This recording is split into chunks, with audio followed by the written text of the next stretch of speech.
If I were to say that I was severely overweight many years ago, what weight would you think would have been?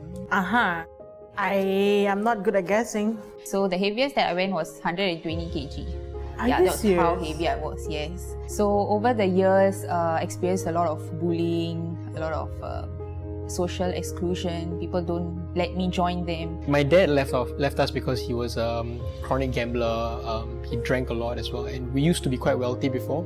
Ever since then, we sunk into poverty, and we were moving from house to house, rental flats to rental flats.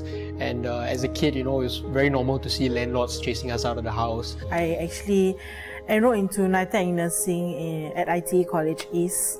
And in 2013, I decided to actually withdraw myself from the course because of family financial issues.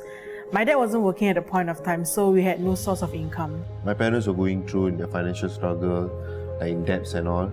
I get all my attention, happiness from my friends. So I went into a bad path. Actually, I had a lot of suspension continuously until a card post has my photo and say that he can't enter this school. So it come to a point that I decided, okay, I had to make a change. So that's why I decided to lose my weight. I did what I did, and I landed up with a course that I recently graduated in, health management and promotion. And after NS, I decided to take 3 O-level subjects to just enter to Higher NITEC. Yeah, I passed. I went to Higher NITEC in Service Management College West. My class advisor is the one that all the way supported me and guided me through. I decided to go back to IT in 2017 because I was like, hey, my friends are all graduated. They are doing something that they love, and I want to do something that I love. So I decided to enroll back, and I was very lucky that I got the second chance to actually pursue nursing. I was the only one in my family who managed to go to JC. So I stayed in school a lot, do night studies, because I can't study at home, because it was a one-room flat and there were like 4 or 5 of us. And that's how I managed to persevere in NUS, and I enjoy my course thoroughly.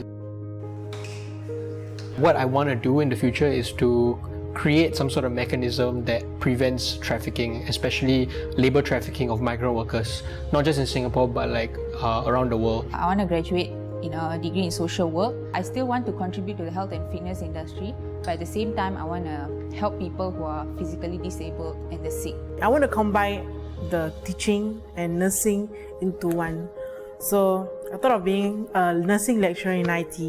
I want to be a lawyer so that in future that any other people who are in my position, I want to help them with free legal advice so that they won't get affected like me, with criminal records.